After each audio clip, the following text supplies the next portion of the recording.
I love how the tower's just fucking dead. Wait, are we the only ones at the tower right now?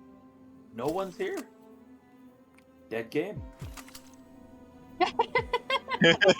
Spoilers ahead, I will be showing you the Witch Queen raid armor, which could give away some details about the raid, so turn back now if you don't want to see that. So one of my friends, Muffin Warrior, went ahead and told me that someone had posted the raid armor on Twitter, and that's what I'm going to be showing you today. And oh boy, do you want to see this. So the first thing that I want you to see is the fact that we don't have the textures or the effects that go onto the armor. We're only taking a look at the base 3D models. But you can still definitely tell that this armor set and the Titan and the Warlock are all going to be based off of pyramid tech. It definitely has that same design language to it. Okay, so just shifting our focus onto the hunter armor first. That cloak looks amazing. It is so over the top and I love it. I love the spikes coming off of the hood on the cloak.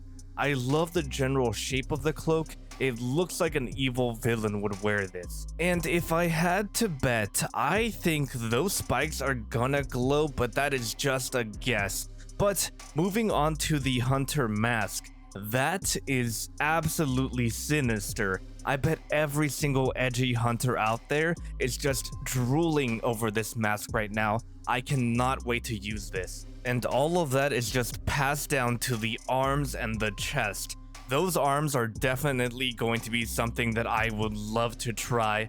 Like I already said, I love the spikes coming off of it, and I like the kind of makeshift shoulder pads that are coming off of it as well. It kind of reminds me of the shoulder pads on the Last Wish armor and on the armor we just got from the Eververse store that is for the Void stuff. The chest armor kind of reminds me of the Deepstone Crypt armor with all of the tubes coming around the armor set. It kind of almost looks like a rib cage, and I do see some tubes coming down in the collar area, which I bet are going to look pretty damn cool. Now, again, keeping in mind that we don't have the textures or the effects on this armor set yet, the pants are looking a little bit plain compared to the rest of the set, and they might end up being the weak point in this armor. But again, we don't have the textures, so there is no way to know.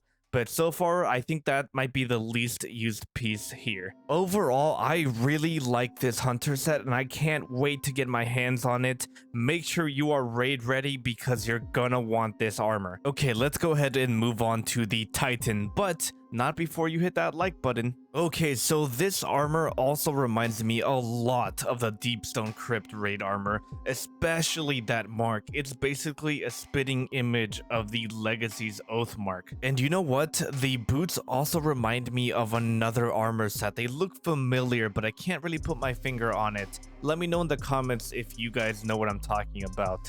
But from there, we go over to the shoulder pads, and those things remind me a lot of the Scorn. So that's also kind of playing into the fact that we think that this will be a Scorn raid. And then as we go down, you can see that we have some like wrist blades going on, and also we have some more like ribbed armor pieces going on in the tricep area. And as we get closer to the chest, you can kind of see that we have like a cloth going over the chest with like an exposed area in the center.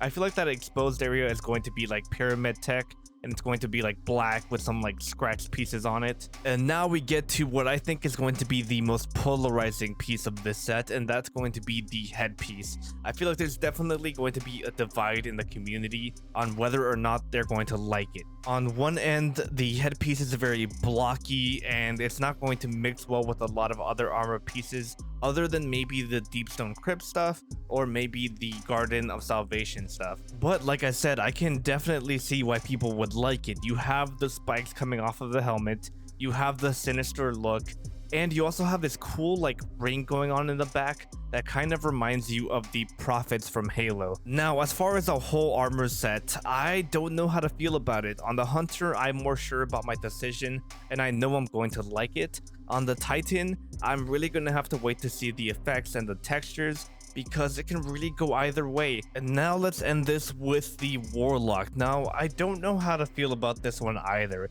It looks a little fishy to me. So we have a lot more of those spikes present here. We have them all over the helmet, we have them in the bond, and we also have them in the legs. And you know, it also doesn't really help that the geometry around the shin area looks very organic and very seashell-like. You know, if we didn't know anything about this raid, I would have guessed that it would have been like an underwater raid of some sort, because these are so fish-like. It definitely reminds me of the Star Eater scales on the Hunter. Now, with all of that being said, I think I'm still going to like this armor set a lot. I'm not going to like it as much as the Hunter one because that one really impressed me, but I'm going to like it more than the Titan one for sure. Now, focusing in on the individual pieces now, I think I'm really going to like the leg armor here, because a lot of Warlock leg armor is a little bit too simple for my taste. They kind of just put cloth around the thigh area and call it a day, but we do end up having some like tubes or wires going around the thigh area, which I think I'm really going to like. And as we go up to the Warlock robes, we start to see that same design language that the Titans had, with the torn up clothes, and then you still have that exposed chest area, which again, I think is going to be exposing like pyramid tech of some sort. And then we get to the bond, and the bond just looks so cool. I think this might be another polarizing armor piece here, but this time I'm on the other end. I love all of the spikes coming off of it. I like how evil it looks, and I'm really going to try to find something to do with it. Now, as for the helmet, this kind of reminds me of a combination of like Dragonfly Regalia and then some of the old Crucible stuff on the Hunter, where everything is just kind of faceless and there's just like a design in front of the face, which I have no idea how they see out of that. And I'm also getting a little bit reminded of the Profactus mask from Season of the Chosen. Now, I know I just praised the spikes on the bond, but I don't know how I feel about them on the helmet just yet. We'll just have to wait and see whenever we finally see the full set and all of its glory. And that's gonna be it for me on the raid set leaks. Now, make sure to leave me a comment down below on your thoughts. I'm genuinely curious, and those thoughts will also help me create the bigger raid set video that will be coming out shortly after the raid releases. And on your way out, Guardians, don't forget to leave a like on this video and subscribe if you like Destiny 2 fashion, and if you really like Destiny 2 fashion and you want to see some amazing looks daily, consider following me on either Twitter or Instagram. Or you can go ahead and join my Discord server, where I hold weekly fashion contests for you to try to win. This weekend, I will be giving away an emblem, so make sure to join up. A big thank you to all of my Patreon members. You guys are amazing, and I will see you in the Discord server to help you out with some fashion. I will be seeing all of you guys in the next video, but as always, stay beautiful.